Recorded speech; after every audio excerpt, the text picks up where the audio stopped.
This is where I've learned over 20 years of helping people, ordinary people, achieve extraordinary things. Because a lot of times people are like, dude, how do you get someone to lose 200 pounds in a year? It's insane, these transformations that you're turning out. I said, it all comes down to the very first conversation that I have with them. After I have this conversation, for the rest of the year of transformation, we don't talk about, we can tweak diet and stuff like that.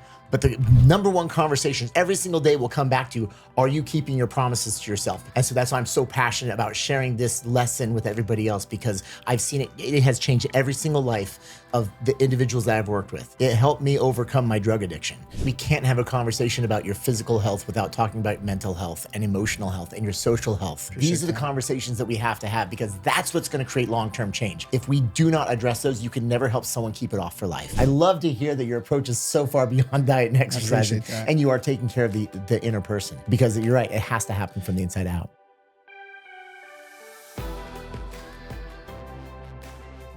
I've known of your stuff and like in the shadows followed you for such a long time.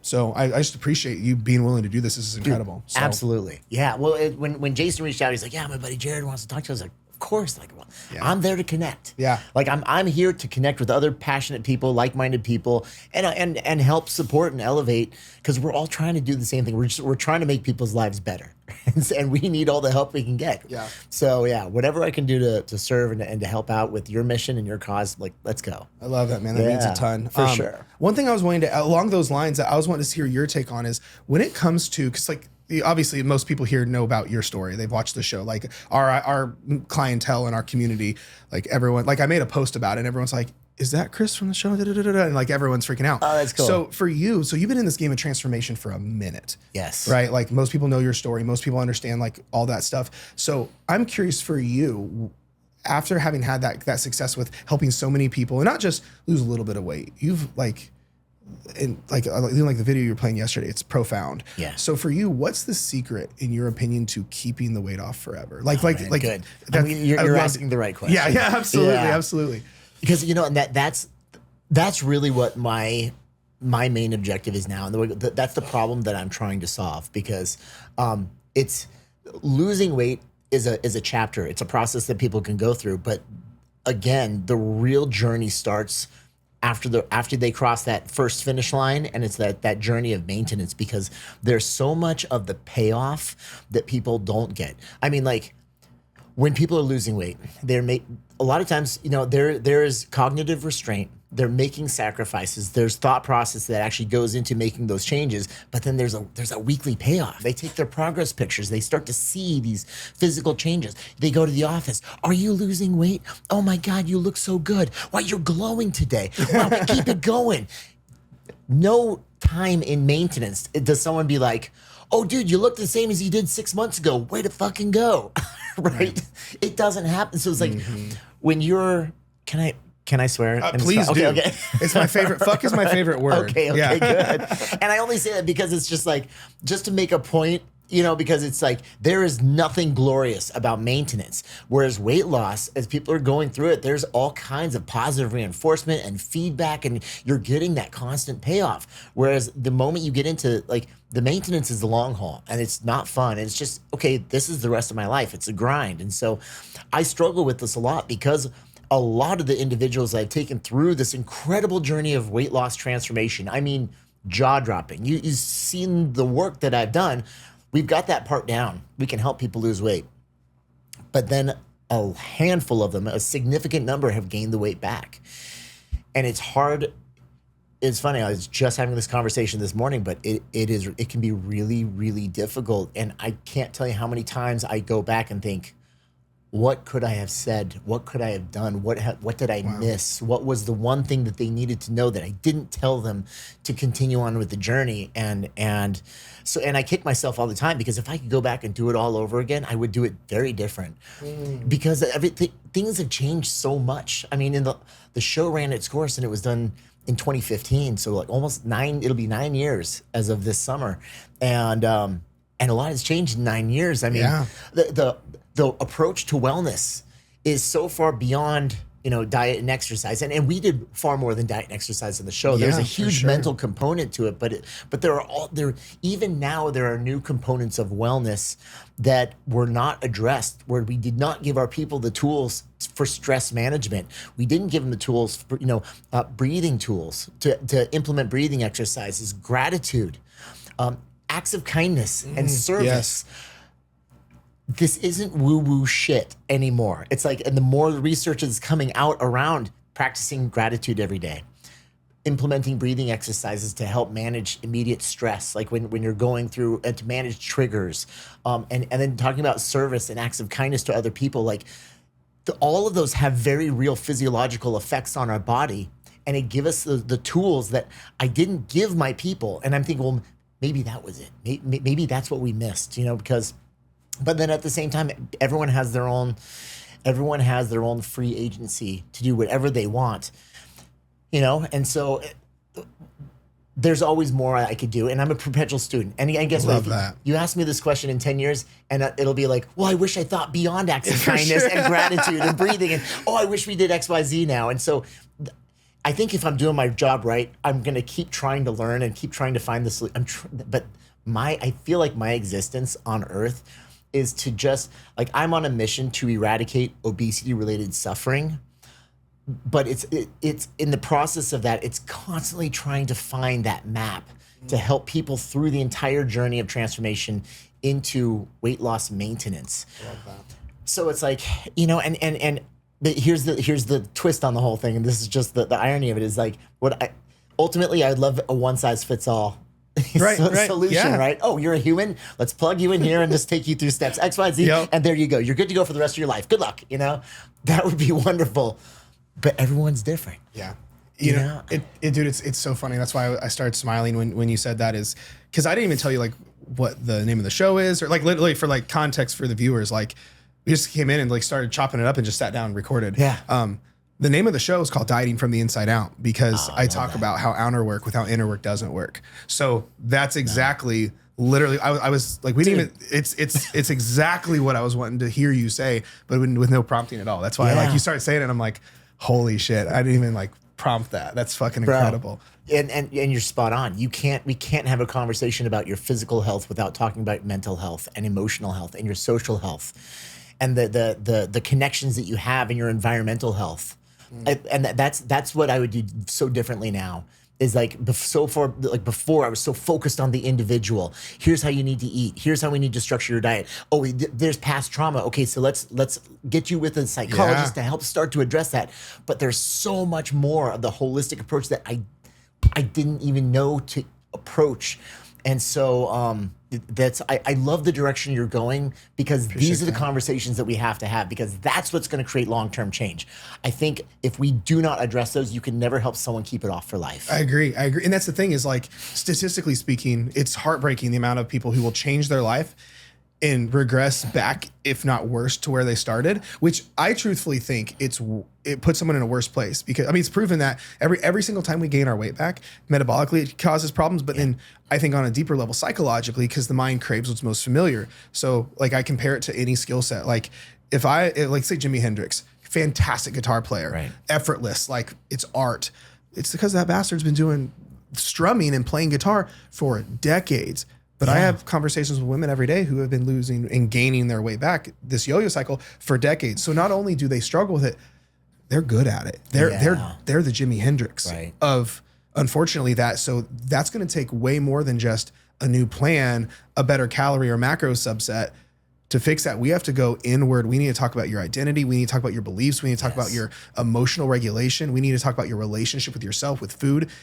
And I think that's where the magic happens. 1,000%. 1,000%.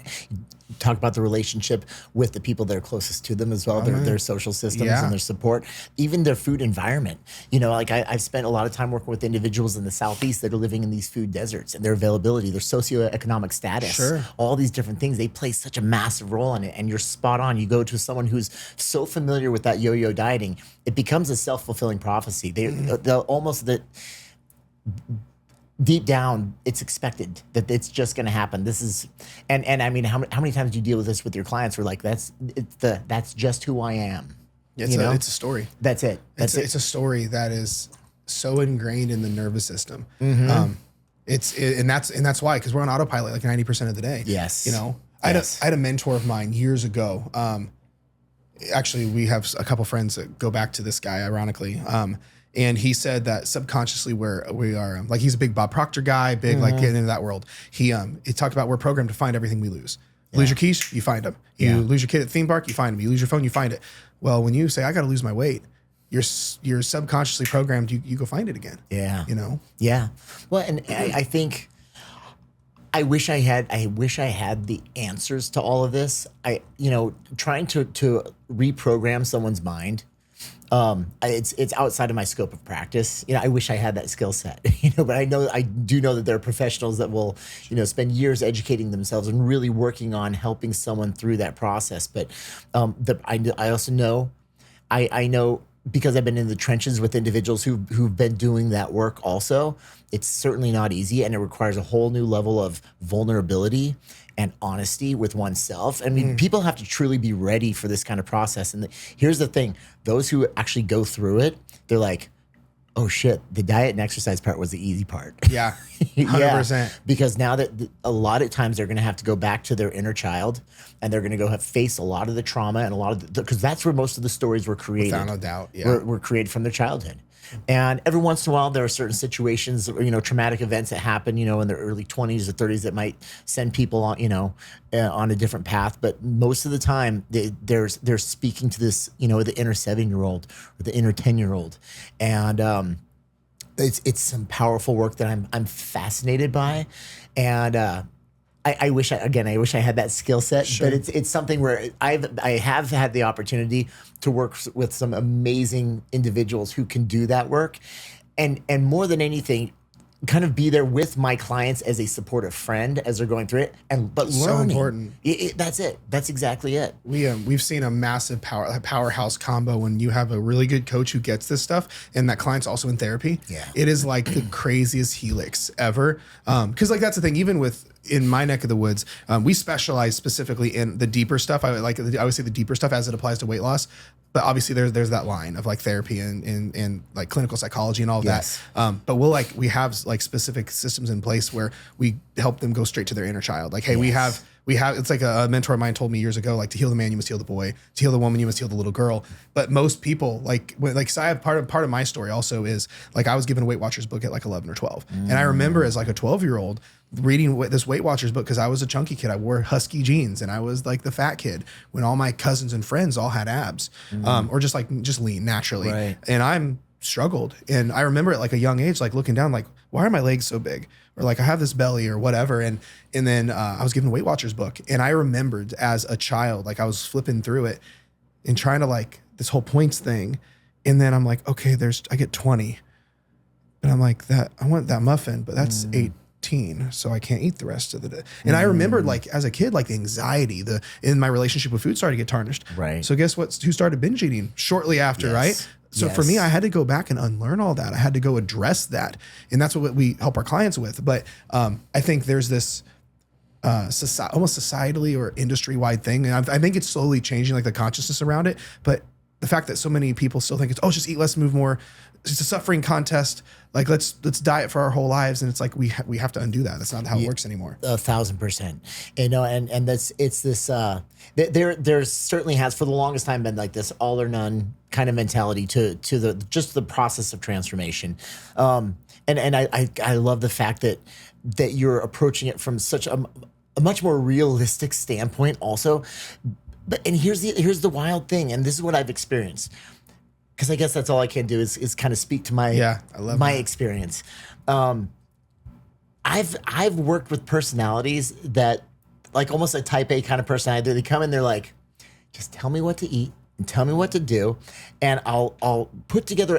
But of course, I always want to meet them halfway, and I'm just like, well, tell me what you like. Yeah. Tell me what you like to eat and everything. Because the thing is, I'm not going to build a program for you that's so far off your regular lifestyle, because we know the statistics of that. So it's like, okay, so then they give me the information. I put something together. They plug and chug, and they're good.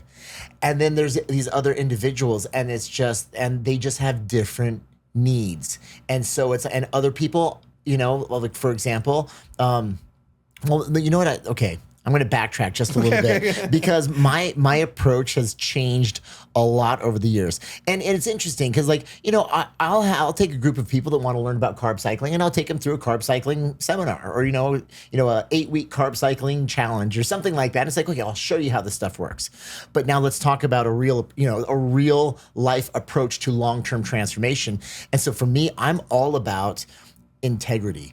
And so this is, I will not even have a conversation about diet and exercise without talking about the real path of transformation. This is so good. And this is where I've learned over 20 years of helping people, ordinary people, achieve extraordinary things. Because a lot of times people are like, dude, how do you get someone to lose 200 pounds in a year? Or 250 pounds? It's like, it's insane, these transformations that you're turning out. I said, it all comes down to the very first conversation that I have with them.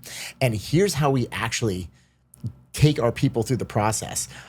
Conversation number one has nothing to do with diet and exercise. Oh, you want to know diet and exercise? I can cover that in 30 minutes of what you're going to do for the rest of the year. If you really want to transform, you really want to change your life, you're going to start keeping your promises to yourself. Yes.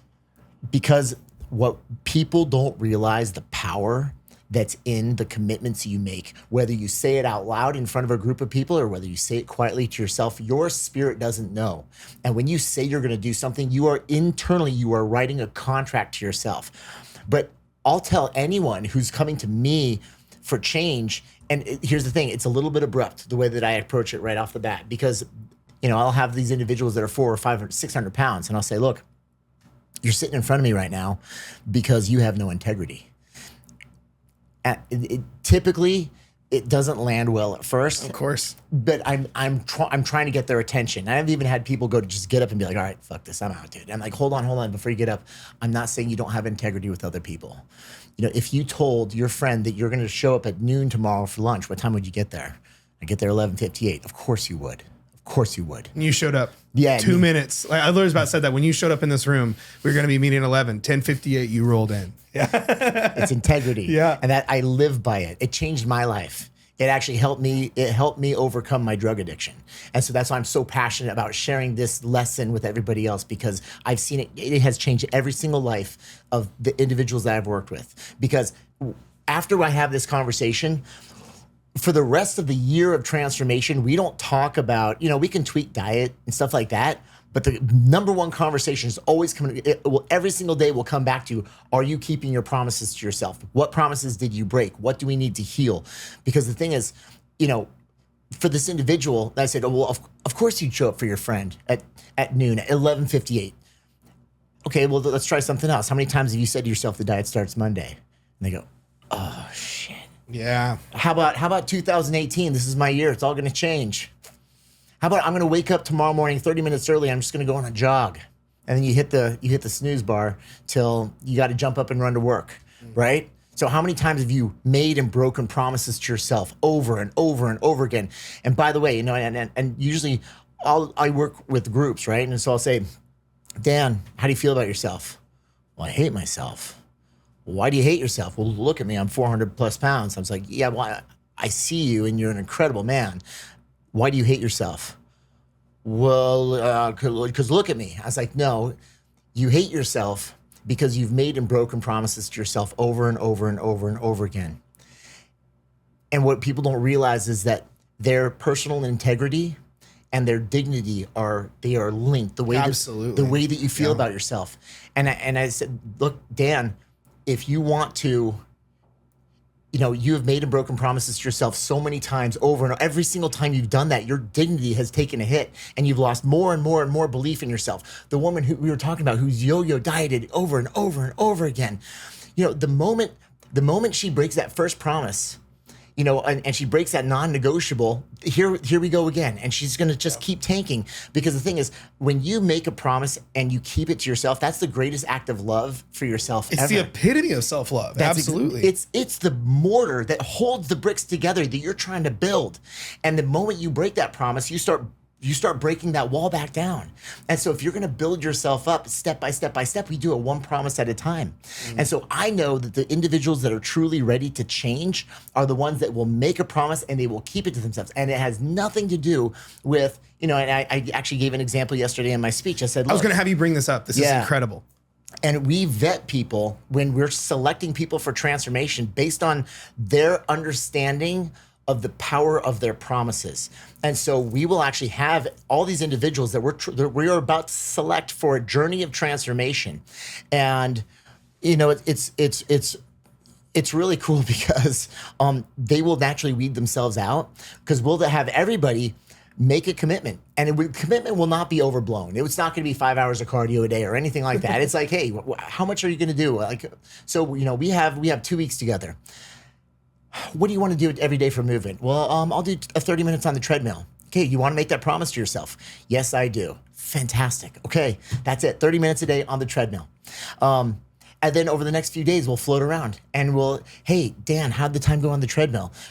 Did my 30 minutes. All right, good job, Dan. Hey, Rebecca, what did you do? Well, what was your promise? Well, I promised myself I was going to do, 15 minutes of swimming and then 15 minutes of walking on the track. Well, what'd you do? Well, I did my 15 minutes of swimming. Then did you walk? No, because I hurt my ankle.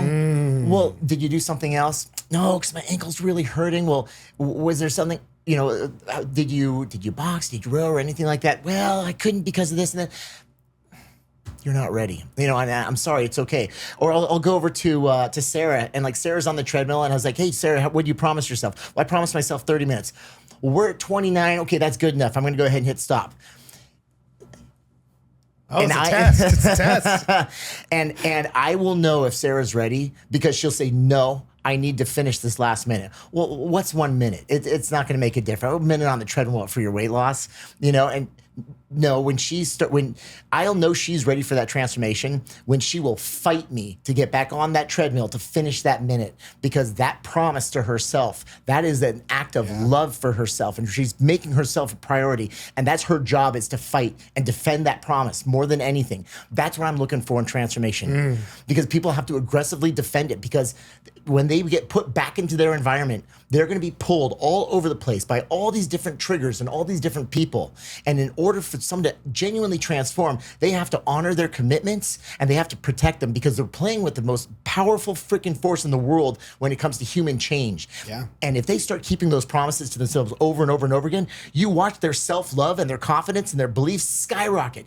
And when this woman who has gone through this yo-yo dieting all over the place, when she actually believes in her ability to do this, and to do this for the long run, she will. Yeah, for sure. She will do that, but she has to do it. And you can't just say, well, believe in yourself.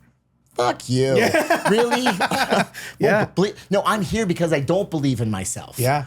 And this is how we teach them how. And so what's really cool, and what people don't see, is like when people watch my show, at the end of the year, you see this individual come out and their chest is out and their chin is high, and everyone is like, how much did they lose? How much? And then they see, oh, Rachel lost 200 pounds. And they're like, she lost 200 pounds. She must be so happy. The viewing audience sees that. What they don't see is that Rachel doesn't give two shits about 200 pounds. Right. Rachel loves herself. Yeah. Because Rachel's a promise keeper to herself. And I tell every single person on day one, your life will change the moment you become a promise keeper to yourself, and that becomes your number one priority.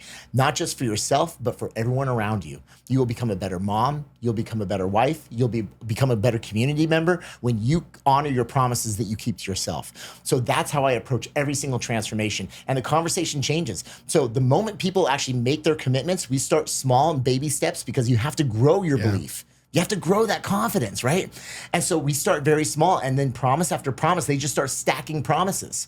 And as they stack those promises, sure enough, in like 3 months, people start going, well, shit, if I could do that, what else can I do? Yeah. Well, shit, what if I could do that? What else can I do? And before you know it, it's my job as a coach just to get the fuck out of their way. Yeah. And they go. Yeah.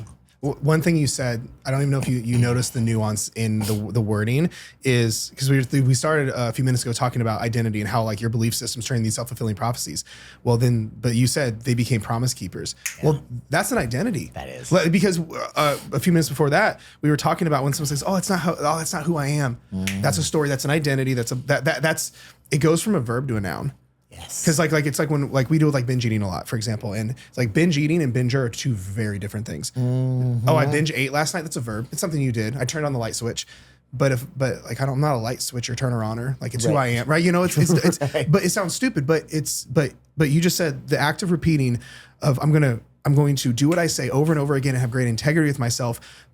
But you like unconsciously, you said they're a promise keeper now, and it shifted who they actually believe they are at a subconscious level.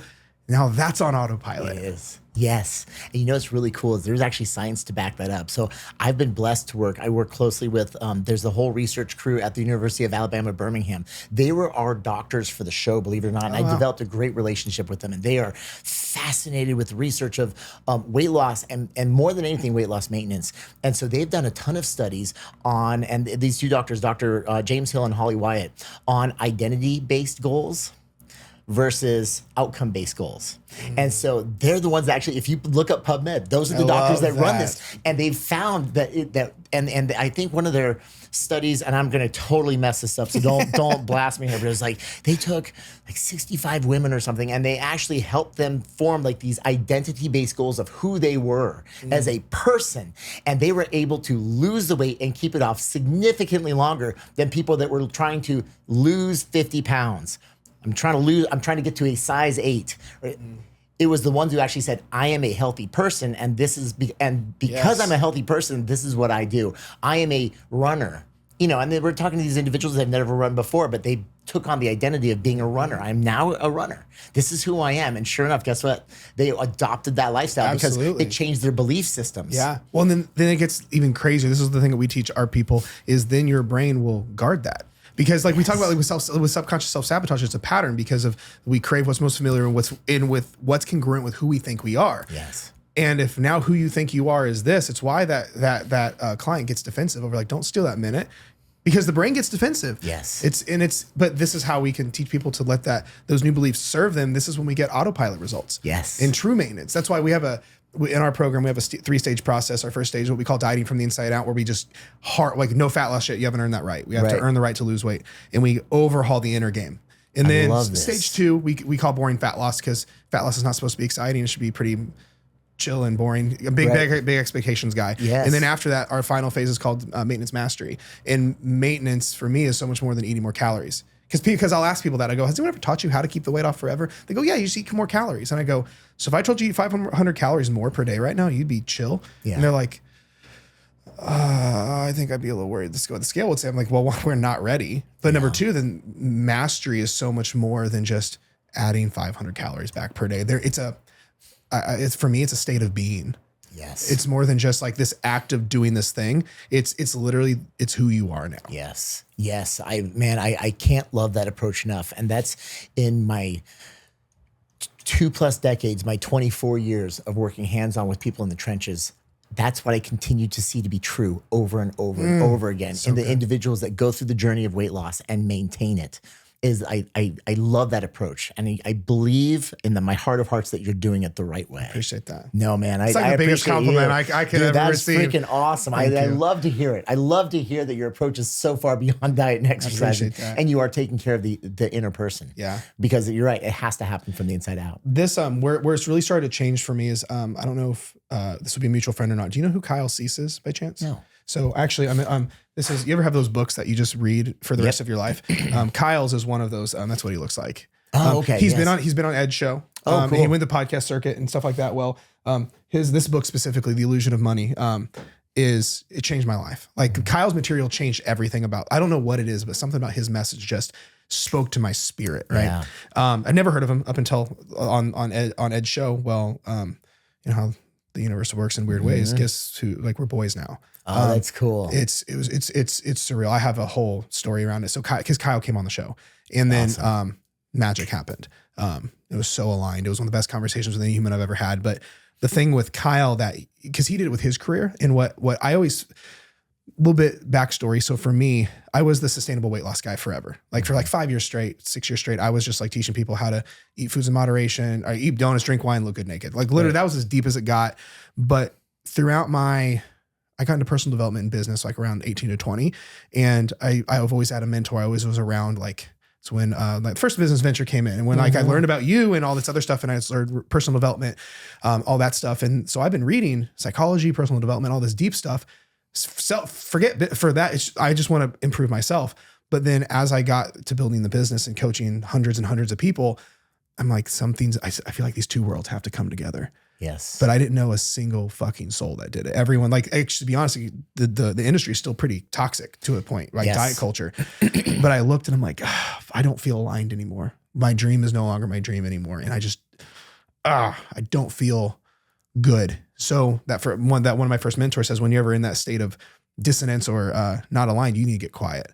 So I do a thing now. I do a quarterly Jared sabbatical. Well, I go get like an Airbnb by myself for like 3 days just to let my brain do its thing. Yes. And it hit me that what I need to do is, because mind you, by the time this was coming on, I didn't put this in my marketing or my branding or a systematic approach, but people would come into the program and they're like, I'm ready. Like, let's go into weight loss. Let's change your life. Sustainable fat loss stuff. I'm like, oh shit, she has identity issues and it's causing her to sabotage. Cause what I learned in personal development, I'm like, oh, okay, I got to shift her identity. Got to change all that. Then she's ready for weight loss. Right. Great. Next client comes in and it's, let's say they're big, let's go into emotion or let's get into all this. And you're like, oh shit, Bob's emotional eating because he can't regulate his nervous system. And he's hiding his emotions with food. Fuck. Okay. I have to fix that. This was not public. I'm like, okay, I got to fix that. And I knew how to do that. All that stuff. I'm like, okay, I got to fix this. Then I can get him on his way. Okay. Good. Okay. We're good. Every fucking client. Yeah. Literally everything that you could think of, like perfectionism, all or nothing, knowing what to, but not doing it. All this deep stuff.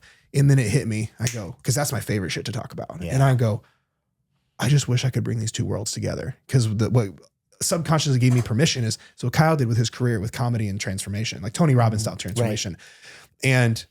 And he goes, and it was the same thing. He had a moment in he talked about it with Ed that he said, like because Kyle went to the top of the stand-up comedy circuit and acting and stuff. And he goes, well, that's not his dream anymore. And he's like, well, fuck. I wish there was a world where I could bring these together, but no one's done that. No one's done that. That's exactly it. Literally. And I'm like, I just wish I could bring both these worlds together, but no one's done that.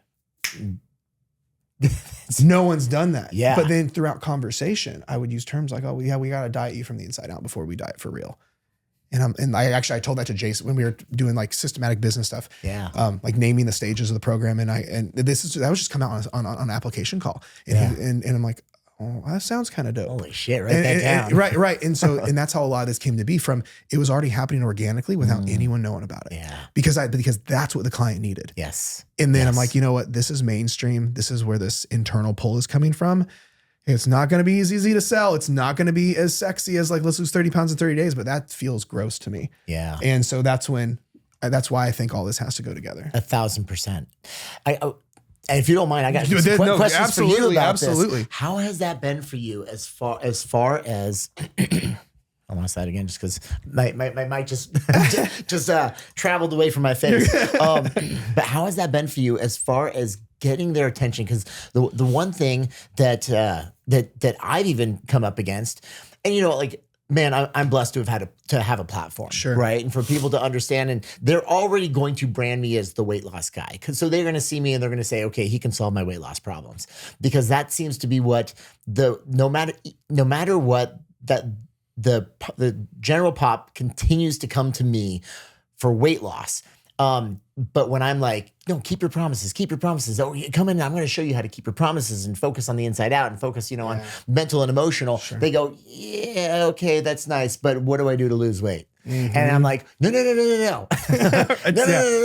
It's all part of the process, right. But we need to do this sort of thing. They're like, yeah, I want to keep my promises, but I really just want to lose 40 pounds. And then, so it's like, okay, hey, I'm going to help everyone lose 40 pounds. And they come rushing in and I go, guess what we're really going to talk about? Yeah. And so it's like, it's interesting because it's like, the more even in my experience, I throw it out there, and you and I both know that's the right path. Yeah. If you want to map what the journey of successful transformation looks like, that's what it is. That's what it looks like. But still, when you are reaching out to an audience that doesn't know, and they're coming to you for the first time, this is the tricky thing. It's the old adage, how does it go? It's like, tell them what they want to hear, and then you tell them what they hide need the medicine to. in the peanut butter. That's exactly it. With feeding the dog, like feeding a dog, like hide the medicine in the peanut butter. Yeah, that's exactly it. And so it's just like, okay, yeah, I'm the weight loss guy. Okay, yeah, I can help you solve your problems. And then once I bring him in, it's like, okay, we're gonna have a real conversation now before we start. Sure. And so how has that worked for you? And do people seem to be receptive? That's such a good question. there's a couple things. Number one is I know I'm expecting that, especially someone brand new to like my stuff. It's like they found me in another group or someone shared something on Instagram. So it's congruent in my messaging. So I've shifted all my messaging. So in my messaging, it'd be different if I said rapid fat loss, 30 pounds, 30 days, or like, because I used to post also just more surface level content where like it's only workouts, only how to calculate your calories, which those are so great. And I still have those. But if we got to put a percentage, I do way more of the deep stuff. Cause I also get into specifics around the problem. Cause everyone knows weight loss, eat less, move more, work hard, like all that stuff.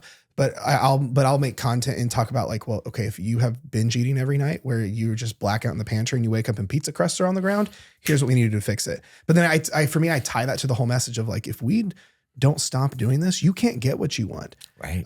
So here's what's funny because, I'll come back to that.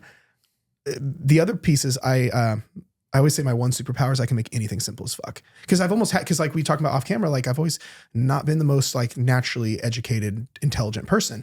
And I've had to, for me to get something to stick, my brain operates in analogies. It's like this thing on the internet where like the running joke is Jared has an analogy for everything. It's like, yeah, cause I have to. But I also see it's how you can teach something. Because when people are like, well, how do you teach these complex things in psychology and behavior change? I go, cause I'm comparing it to something they're fucking great at, like teeth brushing. Right. Or something like I talk about house building a lot. Like if let's say I'm a contractor and you just paid me to build your dream home and I go, well, the foundations are expensive, Chris. It's half underground. It's not very pretty. It's mortar, you know. It's going to cost, $250,000 just to put the foundation in because it's a big house and it's going to take like 6 extra months. I think I'm going to just put the walls and ceiling up. You're not going to give me the go ahead at all. I like that. You're not going to give me at all. But because without the foundation, it all cave in. I have to earn the right to put up walls in the ceiling and all the cool stuff. Right. But we know that systematically. So it's my job to educate that way. Cool. You want to lose weight, look better, not have a thought in your mind when you go to the beach and playing volleyball, whatever. Love that. But you're binge eating, you're emotional eating, you subconsciously sabotage, you know what to do, like the whole list of things. We got to address that first. Yeah. Because here's how I do it like in the moment. I do this on application calls or if someone's like really like, but I need to lose weight now. Number one, like, how's that going for you? Right. You've been trying to lose weight now for 30 years, right? But here's my favorite one. Because when you have, the way that I found the brain works is it's hard to argue with irrefutable proof because everyone has their, like the epiphany, right? Right. And for me, as I go, cool, if I could snap my fingers right now, because I'm a genie, the 30 pounds disappeared. Is it staying off? Everyone goes, oh, no. Why? Well, I guess I would still be binging on the weekends. Okay. Why else? Well, every time I've lost weight, like I literally give up and I just gain it all back. Like I've literally stepped on the scale, then went and binge ate right after. Or like, well, I go, what about date night? How'd you feel about that? They're like, oh, I probably still wouldn't go because I'm afraid I'd eat something wrong. And your marriage would suffer then too. And then like, I keep playing all that and I go, okay, so you just admitted to me magic genie powers, like will not give you what you want. And we're talking about magic, like Aladdin magic. So why are we white knuckling through weight loss? Right. And they go, okay, I go, so let me shift this around one more time. If I could snap my fingers, binge eating's gone. Your relationship with food is healed. You know exactly what to do, but you have great integrity so you can keep your promises. You have no worry in your mind about gaining the weight back because you have the skill set. And I basically go through the list of that. They struggle with like perfectionism. All that's gone. I go, do you think you would struggle losing weight? And they go, I feel like it would just come off. And I go, that's it. Yes. That's it. Yeah. So does it not make logical sense for us to start there? It does. And they go, that's it. And so that's the way that I because I'm not in the game of convincing. Because like just you said, they're not ready. I have some people that are like, no, I gotta lose weight. And I'm like, I'm not your person. My page probably isn't for you. Yeah. Some people have to hit their rock bottom, gain 40 more pounds before they go, I have to change my approach. Yeah, for sure. That's how I approach it. Well, and the thing is, your approach, again, it's sound. In all of my experience, it is the correct way in order to do this with their best interest in mind. But here's on the flip side, it requires education. It requires you to be out in front of it and explaining that, and which is and this is what I'm trying to tackle. How do we get that message out to the world? Because I'm right there with you. How do we do this? How do we do this? Because we know what they need to know, right? But diet culture and media and all of that. We're fighting against it because it's just quick fix, quick fix, quick fix. Let's talk about Ozempic and semaglutide and tirzepatide and all of this. It's like, okay, it's here. Well, what's even along those lines, like we have clients on those things, or they hire us because they're coming off of them. Because the thing is, the problem was never solved. Exactly. Like, cause like let's say something like, oh, the food noise has stopped. That's a really trendy thing right now. Right. Well, one, I think we need to find what food noise is, because for two different people, it's gonna be different. You might be hunger, mine might be I'm freaking out about food. For them, it might be I can't quit thinking about cookies. Yeah. Right? We need to define that. But if you have a poor relationship with food, you take something, let's say a hella appetite suppressant, you get a new job that keeps you busy, Ozempic, whatever, but you never healed that part of you. That darkness is still unseen. You decide to quit paying $1,200 a month for Ozempic. That food noise comes right back. So why don't we fix the food noise without all that? Yeah. I'm not saying there's not cases where that may be appropriate, whatever. I'm saying that, well, if we can do the avenue without doing anything crazy, why don't we do that? Like my wife is working with is back home with this amazing holistic doctor to help. My wife has some medical stuff like in her gut and all that, inflammation, food intolerances and allergens she didn't know she had. Well, her doctor has just been loading my wife up on meds, but this doctor, who is a physician, but does the holistic route, she goes, I think I can get you off like all of those. It's going to take longer. It's going to be a little bit more crazy, but like, that's what my wife and I both think is what's best. So we're going that route, but my wife didn't know that until the doctor educated her. Right. Right, absolutely. And maybe that's what it takes. It's going to take educating the masses. So that's a heavy lift. Chris, here's the thing though, I think it is, and this is something we've kind of alluded to and gone a little circle around, is the person has to be ready. And I don't think a lot of people are ready. Nope. Whenever like we're looking to take people into any of my programs, like with coaching and things like that, it's one of those things that because I have super specific questions I'll ask, and they're just like, the ones that I know are going to be a great fit. They just go, I'm ready. I'm tired. Yeah.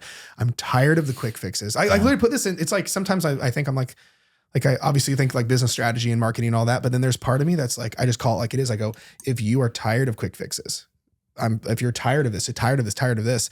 So the people who are receptive come to me, and the people who aren't are repelled by me. And that's what I want. I don't want someone to come into coaching and I have to convince them that the quick route isn't. Like like we have a question on one of our intake forms, which would you rather get to your results at a slower pace that's more sustainable, or faster that's not as sustainable? And would you be cool taking it over a year to get to where you want to be? If they say no, they don't get in. Oh, I love that. Literally, if they go, no, I'm not cool taking over a year, I'm not your coach. Yeah. We don't even offer less than 6 months. Wow. Literally, like if someone's like, I only want to coach for 3 months, I go, I'm not your guy. I'll refer you out. I won't do it. Because in my gut, I know that's not right. I can't change all of those things in less than that. I also, even if like we have clients that'll get crazy results in 3 months. I don't like to talk about the timeline because then it sets false expectations, but it changes the way your brain thinks. I think it was downstairs. I think it was Marlene not even talking about weight loss, said, when you're in it for the long game, you show up differently. Yes. 1,000%. Yeah. Like, this is why our clients who go, I don't care if it takes 10 years. I've been struggling for 50 years. I don't care if it takes 10. All of a sudden their first 6 months is like the most jaw dropping. Yeah. But the people who are so desperate and want to lose weight the fastest struggle the longest. Yes, they certainly do. And they ride the roller coaster. Yep. Yeah. Dude, I love where you're at. I love where you're going. I have no doubt in my mind that you're going to be incredibly successful, because you should be. And more people need to know about this. Appreciate that. Yeah. No, I mean it sincerely. That's the best compliment ever. Oh man, no, it's true, man. You're heading the right way. And there's integrity behind this program. You're following your heart, man, which is freaking, it's amazing and terrifying. Yeah, and it's terrifying. And again, having been there and tried to preach that message about transforming from the inside out, and for me, again, having been there, it can be very frustrating at times, because you're like, no, you guys don't get it. You don't get it. No, please hear me out. It's not about that.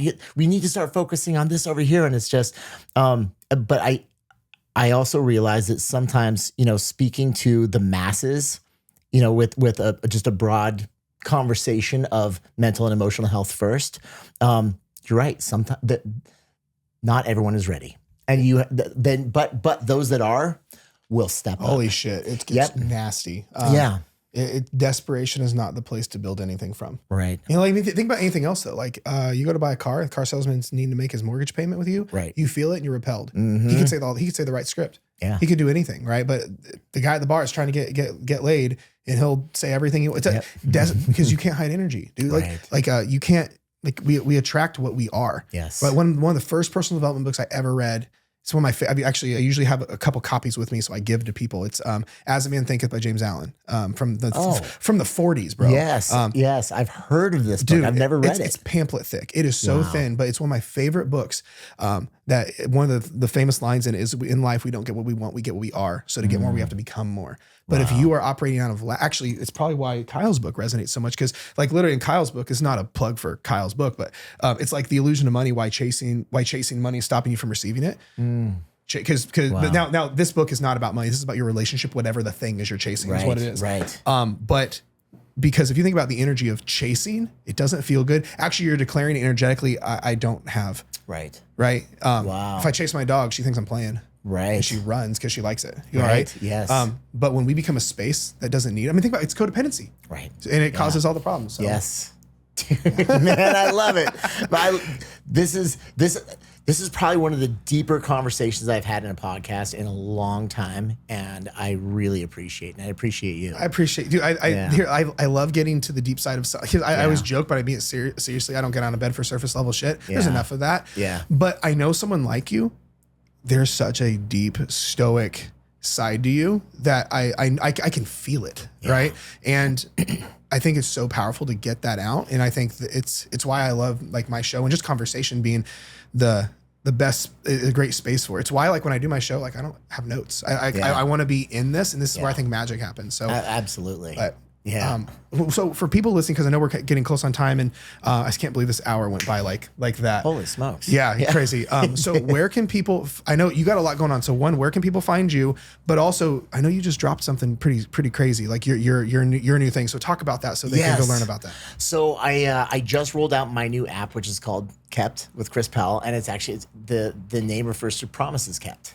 And I love that. Because I had to build a platform with integrity, and I want to show people the process, almost gamify the process of make a promise to yourself and keep that promise. And so and in the app, there's the 10 pillars of wellness. You know, nutrition, training, of course, hydration, sleep. But then we have also included gratitude and breathing and acts of kindness, and because that's what makes a difference. And it's cool because I was trying to meet everybody where they're at, because there is no one size fits all. And some people, and you're going to love this, they want to start a journey of weight loss. And guess where we start? We start with an act of kindness for yourself. And so it's like, and that's the first module that they activate, and they actually have to do an act of kindness for themselves, every single day. And when they keep that promise over and over, and there's like a little streak counter on there, and they can keep that streak, when they've hit, 7 days of keeping that promise to themselves, they can actually make the choice of, are you ready to take on something else? Make another, and they can take on maybe drink an extra quart of water a day, and that can be their promise. And they add that on there, and they can help keep those promises to themselves. And we slowly start stacking it until they have that conversation with themselves, and they say, what else can I do?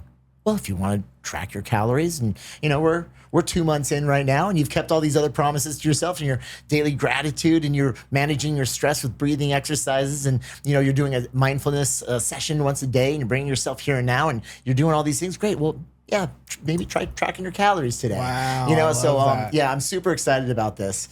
And so that's the platform, is Kept with Chris Powell. And then I started a nonprofit, Move 1 Million. And it started during the pandemic, and it's really cool because it was to bring movement and mindfulness to the kids in school that were isolated in during quarantine. That's awesome. And so I built an app and a portal for teachers, so that all the kids could participate when they're in their homes. But it's cool because when things opened back up and they started back in school, now all the kids, they still do it in school. So like after the Pledge of Allegiance, they all remain standing, and they do 2.5 minutes of movement. Let's go. That's awesome. And and they do 2.5 minutes of movement, and then we follow it with 2 minutes of mindfulness, teaching them breathing exercises to bring the kids here and now, and just giving them the tools that they need to manage stress and to learn how to move their body from the top down. So and it took off, and now we're moving about 100,000 kids a day across 76 countries. And so you can find me there. Well, you can find the program there. Anyone in education, you can register for free and bring it to your school. Any teachers out there, and that's at m1m.org. Wow, that's incredible, dude. Dude, I'm so proud of you. You've come Thank you. like I know, Thanks, like because brother. I know a lot of like I know in other places you've told your story, and a lot of people know it. Like you've not had the easiest life. The thing, a lot has gone on. You faced so many hard things that like I couldn't even imagine. I think that would be amazing talk to talk about, like how does someone get through these things? It's a lot and it gets heavy. Yeah. And you've still managed, and I know that like today's not that day by any means, but you've managed to just rise up like no one I've ever seen. That's incredible. Brother. Thank you. It has been a long road, brother. It's been a really long road. With lots of ups and downs. And and I talked about in my speech yesterday, 7 years of failures before I even got my first win. And how many times I tried to stop and I couldn't, because I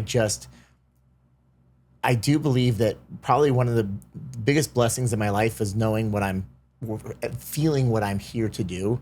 And I really genuinely feel like I am on a mission to help eradicate obesity related suffering from the millions of people that are out there. Not to be the guy that does it, but just to help eradicate that suffering from so many people. And even when I've tried to quit, I can't. I have tried to leave this industry a handful of times, and it only lasts about an hour. and I'm back at it. I'm like, who am I kidding? This is what I'm here to do. Like, it needs you. And I need it. This is where I feel like I can contribute. This is where I feel significant. This is where I belong. And so I'll never stop. I'm in this for the rest of my life. And I'm going to keep looking for the solutions and learning and finding where I went wrong and correcting that path. And I'm just going to keep, the longer I have a platform, I'll just continue to preach what I believe is going to will bring the greatest value to people's lives. That's awesome, dude. You're such a good man. Like, Dude, thank you, you can feel your humility. You can feel the best coaches are the most coachable people. And you know what I'm saying? And it's incredible. So dude, thank you so much for doing this. Thank you, brother. So. I learned a lot today from you. And like you're saying all these things like, shit, that's good. Wow, that's really good, dude. I love it. I hope you don't mind. Sometimes when I'm in a talk with like one of my clients, I'll be like, yeah, you ever want to build your dream home? By all means, do it. No, this is about helping everyone. Dude, I love it, dude. Thank you. Thank you, man. This has been great.